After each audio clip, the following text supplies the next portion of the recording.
कहानी को थोड़ा सा आगे बढ़ाते हैं। सबसे पहले आप इस सवाल को देखिए। इसमें क्या कहा जा रहा है कि नॉर्मल प्रोपेन लिया गया, ठीक है, यानी CH3 CH2 CH3, ठीक है। जब इसको बर्न कराया गया तो इसके अंदर -1 किलो कैलोरी एनर्जी बाहर निकल रही है, ठीक है। अच्छा, अब दूसरा है क्या, नॉर्मल ब्यूटेन, इसको बर्न कराया गया तो इससे आपकी कितनी एनर्जी बाहर निकल रही है, -B किलो कैलोरी पर मोल। और आपको कहा जा रहा है कि जब नॉर्मल डेकेन को आप बर्न कराओगे तो ये जो 10 कार्बन का एक कंपाउंड है उसके अंदर हीट ऑफ कंबशन की वैल्यू क्या होगी, ठीक है। तो इस टाइप का सवाल यदि आए तो इसको सोचने का क्या तरीका होगा। देखो, इसके अंदर कंबशन हो रहा है पहले वाले के अंदर 2 मिथाइल ग्रुप का और एक CH2 ग्रुप का, जिससे आपकी एनर्जी इवॉल्व हो रही है कितनी, ए, ठीक है ना। इवॉल्व बोल दिया तो फिर माइनस साइन नहीं लगाते अपन, ठीक है। तो A एनर्जी, जो भी आप बोलना चाहो, माइनस, समझ में, इवॉल्व बोल दिया तब तो ए बोल दो ना, ठीक है। और इंथैल्पी चेंज कितने के बराबर है, -A के बराबर। इसी तरह इसके अंदर क्या होगा, 2 CH3 और 2 CH2 को जब आप बर्न कर रहे हो तो एनर्जी कितनी बाहर निकल रही, इतनी, ठीक है। यानी यदि हम एक CH2 को बर्न करें तो उसकी एनर्जी कितनी होगी, इस वाले से इस वाले को घटा दो तो -A minus minus plus -B, फिर माइनस, फिर एक ही माइनस, तो एक CH2 को बर्न करने की जो एनर्जी है वो है A-B के बराबर, ठीक है। अच्छा, एक CH2 को बर्न करने की एनर्जी हमको पता चल गई, ठीक है। अच्छा, क्या यहां से हम एक CH3 को भी बर्न करने की एनर्जी निकाल सकते हैं, बिल्कुल निकाल सकते हैं। इसको हम यहां पुट कर दें तो ट्वाइस CH3, ठीक है, को बर्न करने की एनर्जी कितनी होगी, इन दोनों का सम इसके बराबर है, यानी this plus A plus B, sorry A minus B equal to क्या है, -A के बराबर है। यानी 2 CH3 को बर्न करने की एनर्जी कितनी हो जाएगी, ये इधर आएगा, ये इधर आएगा तो -A, ठीक है, और इधर -A और +B हो जाएगा, यानी ये हो जाएगा B-2A डिवाइड बाई 2, ये हो जाएगी एक CH3 को बर्न कराने वाली एनर्जी, ठीक है। अब नॉर्मल डेकेन, तो इसके अंदर कितने हैं, 1 2 3 4 5 6 7 8 9 10, 1 2 3 4 5 6 7 8 9 10, दो तो हैं आपके CH3 ग्रुप, यानी इसकी एनर्जी कितने के बराबर हो गई, इनको बर्न कराने की, ये हो गई B-2A के बराबर, ठीक है। इसको बर्न कराने की एनर्जी कितनी हो गई, B-2A के बराबर, ठीक है। और ये कितने हैं, 1 2 3 4 5 6 7 8 प्लस 8 इंटू A-B, यानी ये जो एनर्जी आ गई, ये आ गई B-2A प्लस 8A-8B के बराबर, यानी ये एनर्जी हो गई कितनी, ये हो गई आपकी 6A और माइनस का 7B के बराबर, ठीक है। तो अगर ऐसा सवाल एक बार किया हुआ होता है तो थर्मोडायनेमिक्स में कुछ एक आध क्वेश्चन ऐसे होते हैं, मैं बताता चलूंगा, जो एक बार करे होते हैं ना तो फिर आराम से लॉजिक लग जाता है, ठीक है। अच्छा, अब मैं बात आगे बढ़ाता हूं और अगली इंथैल्पी पे पहुंचता हूं। ये है हमारी इंथैल्पी नंबर 5, ठीक है। ये कहलाती है आपकी इंथैल्पी ऑफ हाइड्रेशन,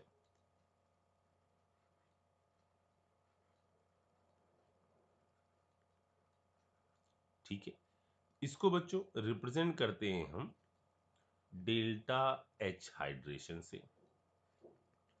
और डिफाइन कैसे करते हैं, ये दो तरीके की इसको हम डिफाइन करते हैं। पहला है for anhydrous salt, for anhydrous salt,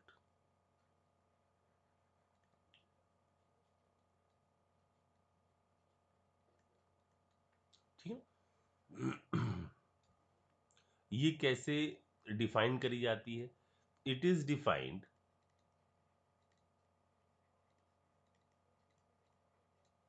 as the enthalpy change, as the enthalpy change when 1 mole of anhydrous salt combined with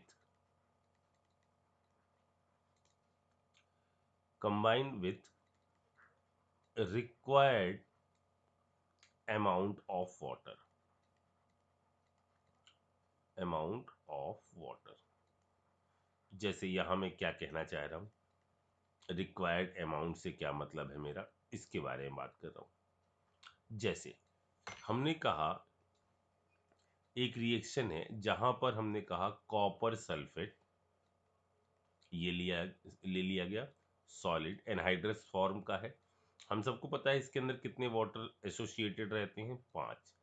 तो जब 5 वाटर के मॉलिक्यूल इसके साथ जुड़ेंगे तो जो कंपाउंड आपका फॉर्म हो रहा है वो क्या बनेगा, CuSO4.5H2O।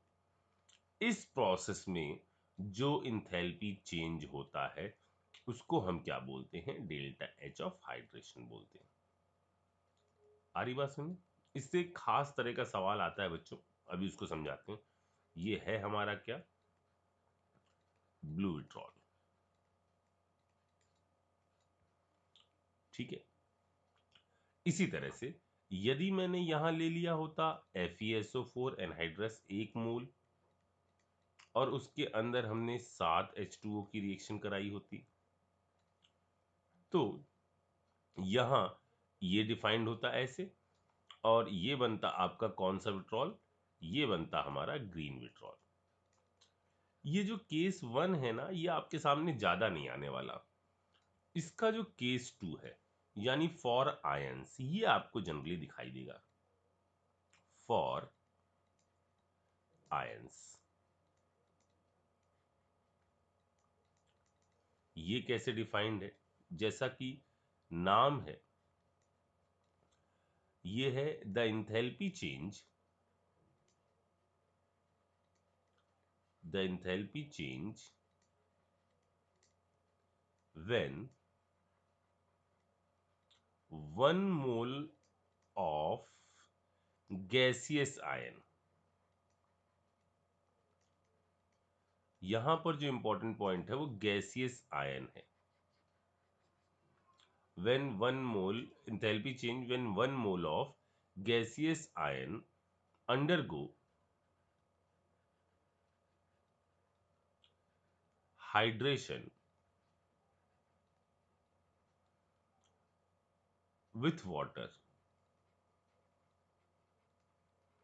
और वाटर की यहां क्या ली जाती है, एक्सेस, ठीक है। जैसे हमने कहा Na plus gaseous H2O liquid excess, तो इसके अंदर जब हमने इसको एक्सेस ऑफ वाटर लिखा तो इसको हम ऐसे लिखेंगे Na प्लस एक्वस, ठीक है। तो इसमें जो इंथैल्पी चेंज हो रहा है उसको भी हम क्या कहते हैं, डेल्टा एच हाइड्रेशन। लेकिन ये किसके लिए डिफाइंड है, ये आपका डिफाइंड है आयंस के लिए। और ये एनर्जी जो है आपको पता है जब भी वाटर जाकर इससे अटैच होगा तो इस प्रोसेस में एनर्जी जो है बाहर निकलेगी, इसी को आप क्या कहते थे, याद है, हाइड्रेशन एनर्जी, ठीक है। और ये एनर्जी ऑलवेज क्या होगी, बाहर निकलेगी, रिलीज होगी। तो यहां मैं लिख देता हूं energy always released during hydration of iron।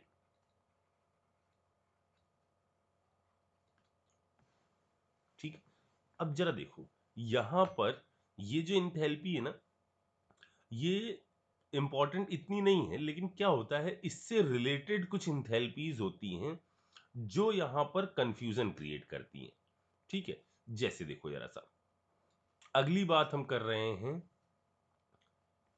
ये कौन सी हो गई, 5 हो गई ना। अगली बात हम कर रहे हैं छठी इंथैल्पी के बारे में। छठी है हमारी इंथैल्पी ऑफ सॉल्यूशन।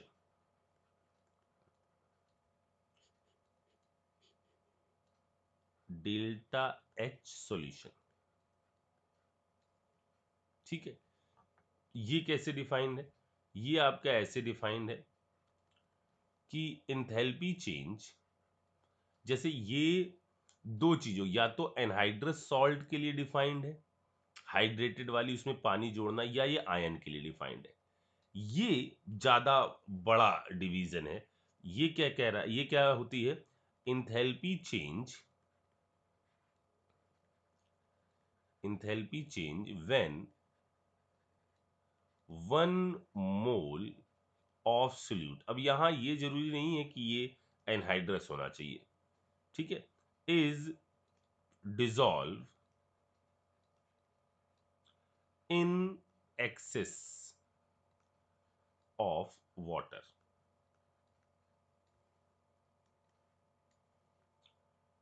समझ में आ रही मेरी बात? जैसे हमने लिया NaCl। ठीक है, NaCl कुछ भी सॉलिड फॉर्म का ले लिया हमने। ठीक है, और इसके अंदर हमने कहा आप मिला दो H2O एक्वस,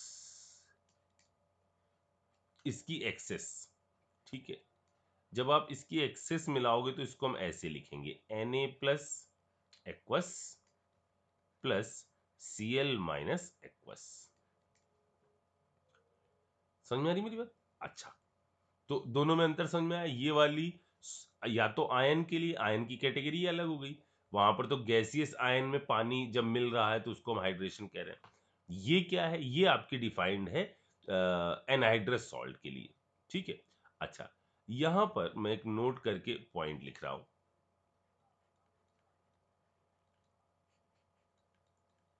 और वो है कंडीशन फॉर डिसोल्यूशन। कोई भी चीज पानी में डिसॉल्व होगी या नहीं होगी, तो जरा देखो, जैसे हमने कहा NaCl। ठीक है, इसको पानी में मिलाया, पानी में मिलाया और इसने बनाया आपका Na aqueous plus Cl minus aqueous, ये बनाया। ठीक है, अच्छा, अब मैं ये कह रहा हूं कि इस चीज को जरा सा, अब आप थ्योरेटिकल थोड़ा सा बैकग्राउंड पे पहुंच जाइए। अब जो प्रोसेस हम यहां बोलने जा रहे हैं, ये प्रोसेस ऑन पेपर बात करी जा रही है। ठीक है, कैसे, अगर हम इसका डेल्टा एच निकालना चाह रहे हैं, जिसको हम डेल्टा एच ऑफ सॉल्यूशन कह रहे हैं, तो हम यहां पर हैश लॉ लगा सकते हैं। और पहले हम क्या करें, ये जो NaCl हमारा सॉलिड फॉर्म का लिया गया है, अब हम ये सारी चीजें पेपर पे कर रहे हैं। ठीक है, तो ये जो लिया गया है, अगर हम इसके लैटिस को ब्रेक करें, यानी इसको प्रोवाइड कर दें लैटिस एनर्जी, तो लैटिस एनर्जी प्रोवाइड करने से क्या होगा बच्चों, लैटिस एनर्जी प्रोवाइड करने पर, मैंने लैटिस एनर्जी बताई थी कि सॉलिड को गैसियस एटम में ले जाना है। यानी यहां से जब आप इसको लैटिस एनर्जी प्रोवाइड कर दोगे, तो ये पहुंच जाएगा कहां पर, Na positive gaseous plus Cl negative gaseous. Na positive gaseous को पानी में मिलाओ, Cl माइनस गैसियस को पानी में मिलाओ, ठीक है। इस प्रोसेस में जो एनर्जी रिलीज हो रही है वो एनर्जी क्या कहला रही है, वो है आपका डेल्टा एच हाइड्रेशन। ये है डेल्टा एच हाइड्रेशन, ये भी है डेल्टा एच हाइड्रेशन। ये प्रोसेस होने के लिए जरूरी क्या, आपने ये पढ़ा है ना कि यदि हाइड्रेशन एनर्जी लैटिस एनर्जी से ज़्यादा होती है तो आपका कंपाउंड सॉल्युबल हो जाता है, लैटिस एनर्जी ज़्यादा होती है सॉल्व, तो उसका लॉजिक मैं बता रहा हूँ क्या है। ये यहां से यहां है, ये एनर्जी आपने दी, ये एनर्जी आपको मिली। अगर यहां पर ये मिलने वाली एनर्जी दी जाने वाली एनर्जी से ज्यादा हुई तो ये प्रोसेस फिजिबल हो जाएगी। यानी जो टोटल एनर्जी जो आपकी रिलीज हो रही है, टोटल एनर्जी रिलीज्ड, यदि ये ज्यादा हो गई लैटिस एनर्जी से तो ये प्रोसेस सॉल्व पॉसिबल हो जाएगी। रिलीज्ड एनर्जी क्या है, डेल्टा एच ऑफ हाइड्रेशन।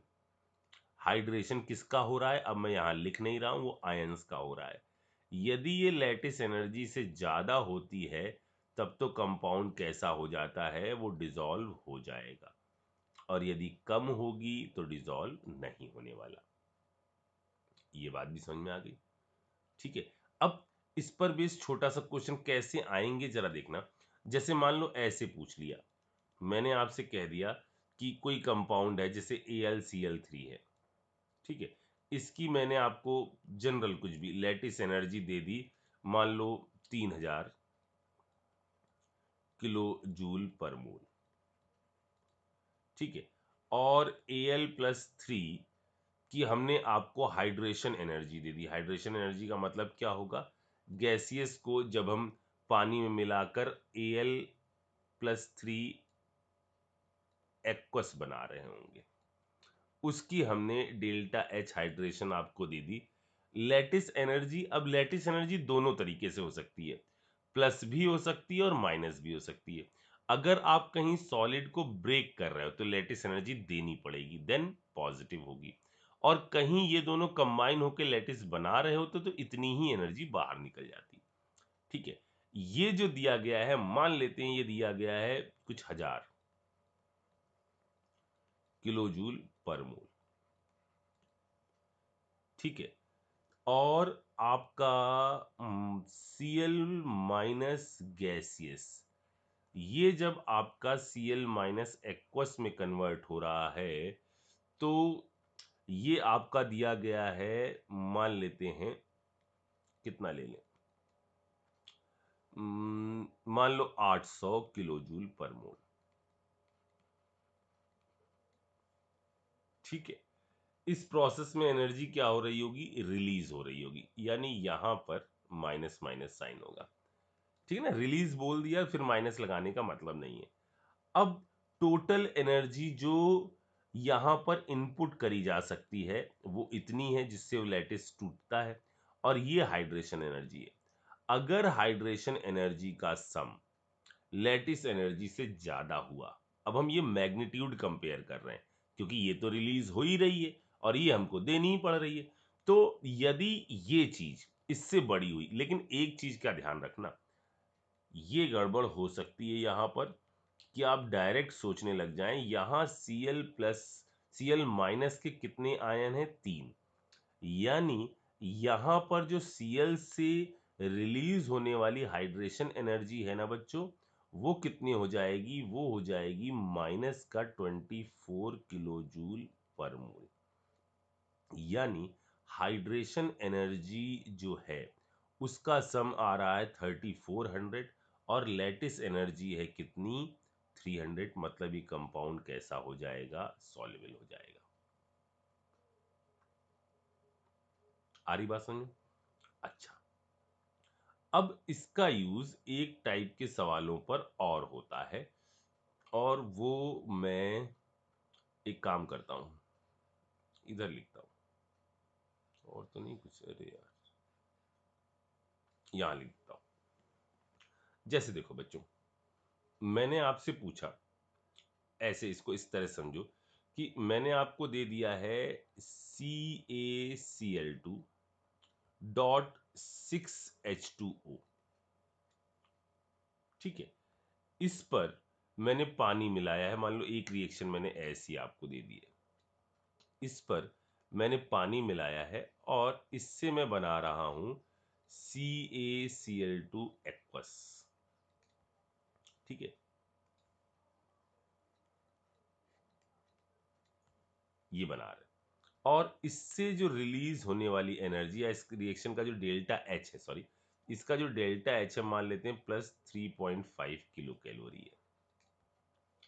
अच्छा, मैंने कहा CaCl2 को जब आप पानी में मिला रहे हो, यानी ये क्या है, ये क्या है, पूरे कंपाउंड को आप पानी में मिला रहे हो, तो ये क्या होगा, सॉल्यूशन या हाइड्रेशन, हाइड्रेशन आयन के लिए, सॉल्यूशन पूरे कंपाउंड को सॉल्यूशन में कन्वर्ट करने के लिए, यानी ये कहानी है किसकी, डेल्टा एच सॉल्यूशन की। तो आपको मान लो ये वैल्यू जो दे दी जाएगी वो ऐसे लिख दिया गया CaCl2 और यहां हमने कह दिया एक्वस, ये हमने मिलाया है एक्सेस में, ऊपर ये भी एक्सेस में, और इसका डेल्टा एच हमने दे दिया, मान लो आपको माइनस का 23.2 किलो कैलोरी, और हमने आपसे कहा फाइंड फाइंड कुछ तो भी, जैसे हमने कहा आप ये बताओ मुझे कि जब CaCl2 को, एक सेकेंड, यहां मैंने कुछ गड़बड़ कर दी है, एक सेकेंड, ये तो मैं पूछूंगा। यहां पर मैंने कहा कि यदि एक काम करते हैं बच्चों, पहले मैं एक चीज आपको और सिखाता हूं, फिर ये वाली चीज का मतलब थोड़ा सा और अच्छा बनेगा। एक चीज और पहले सीख लो, इसको हटा दो, और ये जो चीज है ना, ये है इंथैल्पी ऑफ डाइल्यूशन। पहली क्या थी, इंथैल्पी ऑफ हाइड्रेशन, दूसरी थी क्या, इंथैल्पी ऑफ सॉल्यूशन, और तीसरी है इंथैल्पी ऑफ डाइल्यूशन। ये इसी कारण से ये वाली थोड़ी सी लफड़े वाली हो जाती है, लेकिन तीनों में आपको साफ अंतर समझ में आएगा। जैसे ये वाली चीज पहले सीख लेते हैं, फिर क्वेश्चन के बारे में बात करते हैं। यहां पर मैं बात कर रहा हूं enthalpy of dilution,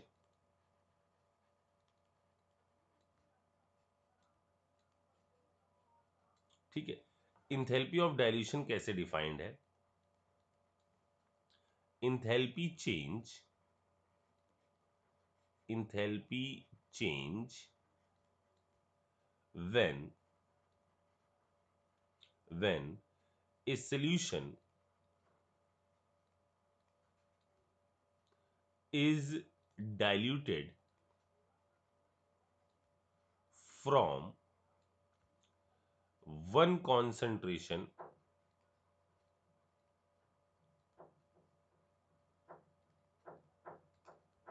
to other concentration,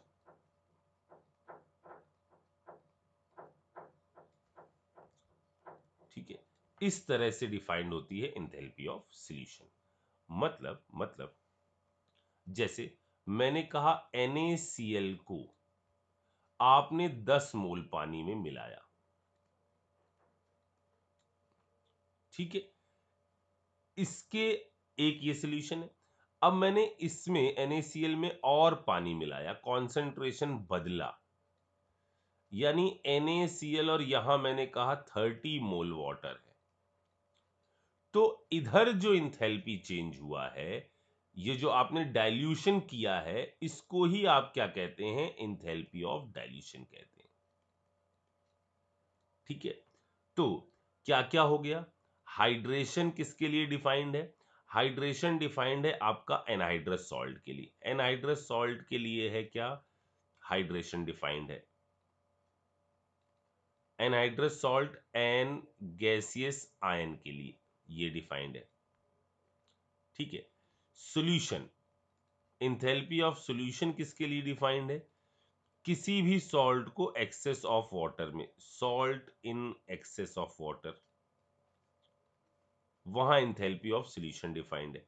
enthalpy of dilution कहां डिफाइंड है? जहां आप किसी एक कॉन्सेंट्रेशन को चेंज करके दूसरे कॉन्सेंट्रेशन में ले जा रहे हो, ठीक है, उसको आप क्या कहते हो? इंथैल्पी ऑफ डाइल्यूशन कहते हो। अब जरा मेरी एक बात सुनना, यहां एक टर्म है जो आपके कभी काम आ सकता है कि यदि हम इसके अंदर इनफाइनाइट वाटर यानी एक्सेस ऑफ वाटर मिला दें,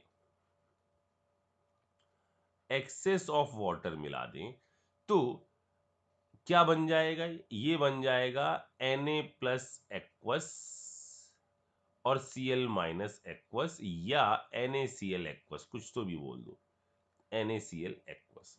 इसको बोला जाता है एक्सेस ऑफ वाटर, इस चीज को बोला जाता है इनफाइनाइट डाइल्यूशन।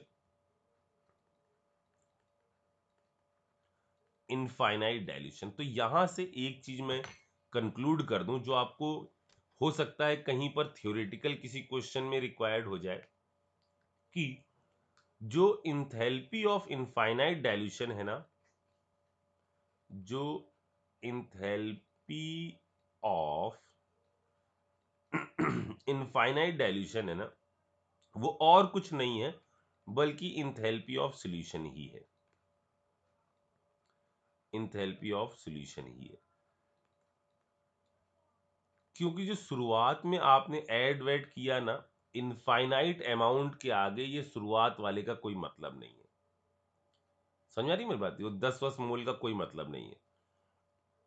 तो कभी आपसे पूछ लिया जाए तो आप इस चीज को ध्यान रखिएगा कि इनफाइनाइट डाइल्यूशन पर जो इंथैल्पी है वो वही है जो इंथैल्पी ऑफ सॉल्यूशन। अब जब आप इस पर सवाल लगाओगे ना, तो आपको समझ में आ जाएगा कि मैं क्या कहना चाहता हूं। जैसे देखो, मैं आपसे एक सिंपल सा क्वेश्चन पूछता हूं कि क्या आप इसको कैलकुलेट कर सकते हो?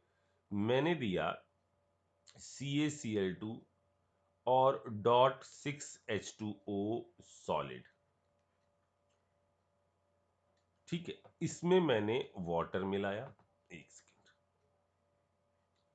इसके अंदर मैंने मिलाया H2O, ठीक है, इससे मैं बना रहा हूं आपका CaCl2 एक्वस। जाहिर सी बात है ये मैंने एक्सेस में मिला दिया होगा तभी एक्वस बन रहा है, ठीक है। इसका डेल्टा H मैंने आपको दे दिया, ये है 3.5 किलो कैलोरी पर मोल, ठीक है। अच्छा, एक मैंने आपको दे दी क्या चीज? इंथैल्पी ऑफ, एक मैंने आपको दे दी इंथैल्पी ऑफ हाइड्रेशन, यानी CaCl2 प्लस 6H2O, और इससे मैंने बना दिया CaCl2 डॉट 6H2O, ठीक है। अच्छा, और दूसरे वाले की भी इंथैल्पी मैंने आपको दे दी,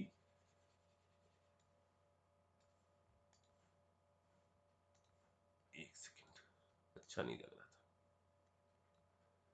यहां H2O एक्सेस, इधर हमने क्या बना दिया?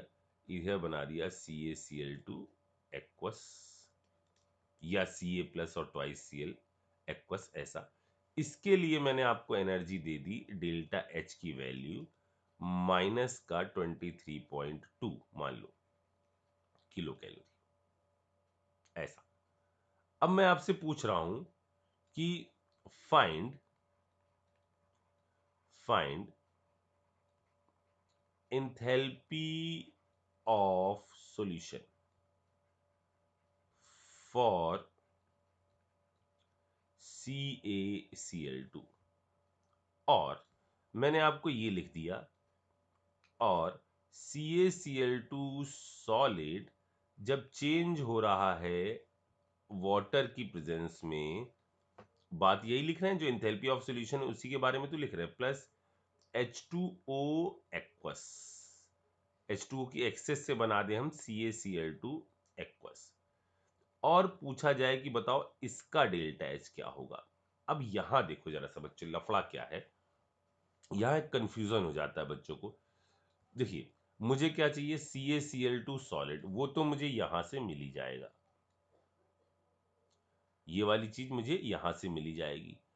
अब अगर मैं इन दोनों इक्वेशन को उठाकर ऐड कर दूं, जरा देखना, अगर मैं इन दोनों को उठाकर ऐड कर दूं तो क्या आएगा, जरा देखो, यहां है CaCl2 सॉलिड, यहां है 6H2O 6H2O, ये तोड़ गया, तो यहां क्या आ गया, CaCl2 प्लस। अब यहां ये लफड़ा होता है, बच्चों को ये कंफ्यूजन होता है कि ये जो 6H2O है ना, इनका क्या होगा। बच्चों, एक जगह एक्सेस है और दूसरी जगह 6H2O, इस एक्सेस से आप 6H2O लेना या देना कोई फर्क नहीं पड़ेगा। मतलब यहां आप इसकी जगह डायरेक्टली लिख सकते हो क्या, H2O एक्सेस। यहां इसकी जगह आप डायरेक्टली लिख सकते हो क्या, H2O एक्सेस। मतलब यदि हमने NaCl के अंदर, सॉलिड के अंदर एक्सेस अमाउंट में वाटर मिलाया और Na प्लस एक्वस और Cl माइनस एक्वस बनाया, या इसके अंदर मिलाया, कोई फर्क नहीं पड़ेगा, वो 10 मोल से कुछ मतलब नहीं है। इसीलिए यहां इसको आप अवॉइड कर दो, ये मत करना कि एक्सेस प्लस 10 मोल ना, ये चीज, और इससे क्या बना दो, CaCl2 एक्वस। देखो, सीधे सीधे दोनों को उठाकर क्या कर दो, आप ऐड कर दो, आंसर आ गया। समझ में आ रही है मेरी बात। एक और एग्जांपल, एक और देख लेते हैं, जगह की थोड़ी कमी बच्चों, इसके नीचे लिखना आप, मैं तो थोड़ा सा, एक और क्वेश्चन देखो। जैसे मैंने कहा कि कुछ तो भी, जैसे हमने कहा MgSO4 प्लस H2O की मैंने एक्सेस ले ली और इससे मैंने बनाया, क्या बनेगा, ये सॉलिड, इसकी एक्सेस ले ली तो क्या बन जाएगा, MgSO4, क्या चीज, एक्वस। कौन सी हीट है ये, कौन सी इंथैल्पी है, डेल्टा H ऑफ सॉल्यूशन। ठीक है, अब मैंने आपसे कहा एक दूसरा ले लो, बिल्कुल इसी तरह सोचते हैं, MgSO4.7H2O, इसमें भी हमने वाटर की एक्सेस मिलाई और बनाया MgSO4 एक्सेस, सॉरी एक्वस। ये आपको कुछ तो भी वैल्यू दी गई है, ये कुछ -x है और ये कुछ -y है, और आपसे कहा गया find MgSO4 solid plus 7H2O, इससे बनाओ MgSO4.7H2। अब लफड़ा यहां पर भी यही होता है।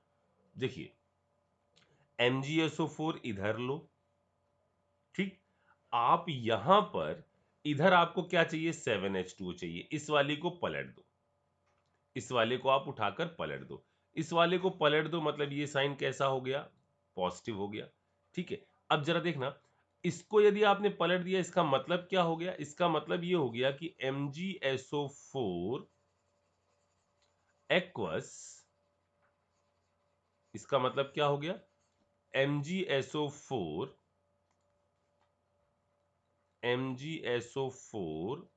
एक्वस, ये आपका दे दे रहा है क्या, MgSO4.7H2O प्लस वाटर की एक्सेस।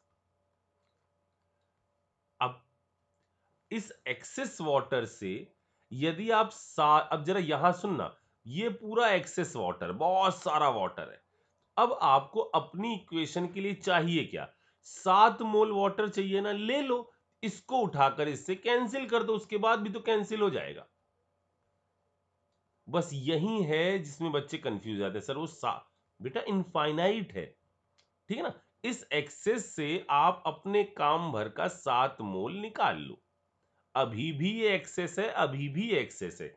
दोनों को काट दो और इसका जवाब दे दो।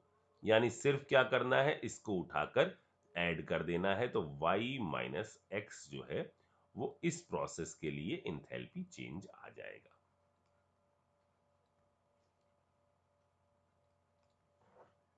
मेरे ख्याल से इतनी बात समझ में आ गई होगी। अच्छा, अब एक चीज और इसके अंदर समझते हैं, या पहले आप इस पर कुछ सवाल लगा लो। यार लगता है मैंने ज्यादा ही सवाल लिख दिए, इसके हिसाब से तो बड़ा बन जाएगा। चलो, जैसे आप इस सवाल को लगाओ, बिल्कुल ऐसा ही है। Enthalpy of solution of anhydrous CaCl2। Anhydrous CaCl2 का इंथैल्पी ऑफ सॉल्यूशन है, क्या होगा? इसका इंथैल्पी ऑफ सॉल्यूशन है, क्या होगा? और फिर हाइड्रेशन, इसके बारे में बताना है आपको। दूसरा है, कैलकुलेशन करना है आपको इंटीग्रल हीट ऑफ सॉल्यूशन का। इसमें 3 मिलाया गया है, ये बन रहा है, इसका डेल्टा H फाइंड करना है। इसका डेल्टा H के बारे में आपको कमेंट करना है कि क्या चीज हो रही होगी। आपको दिया है कि यदि कहीं पर n मोल वाटर ऐड हो रहे हैं H2SO4 में, यदि n मोल वाटर ऐड हो रहे हैं तो उसके अंदर इंथैल्पी चेंज आप इस फॉर्मूले से निकाल सकते हो। तो क्या लॉजिक होगा बच्चों? यदि H2SO4 में 3 मोल वाटर ऐड हो रहे हैं तो उसका आप इंथैल्पी चेंज निकाल लो।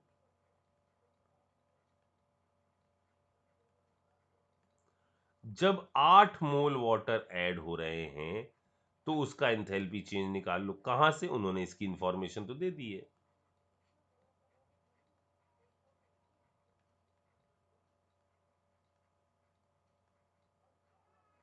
दोनों का पता चल गया। अब हमको इन दोनों की वैल्यू निकालनी, ये तो डायरेक्ट पता चल गई। इसके लिए क्या करना है, अब इन दोनों के साथ खेलो और मुझे बताओ कि इसकी क्या वैल्यू आ रही होगी। ठीक है, तो ये छोटी सी, थोड़ी इंपॉर्टेंट लेकिन कंफ्यूजिंग भी है आपका ये डेल्टा हीट ऑफ सॉल्यूशन और हाइड्रेशन। मैंने आपको इसीलिए स्लोली स्लोली इसको समझाया है ताकि इसके अंदर कोई भी डाउट ना आए। अब मैं आगे बढ़ता हूं और आपको एक और नई चीज सिखाता हूं और उस पर बेस फिर सवाल लगवाता हूं कुछ। इसको टिप्स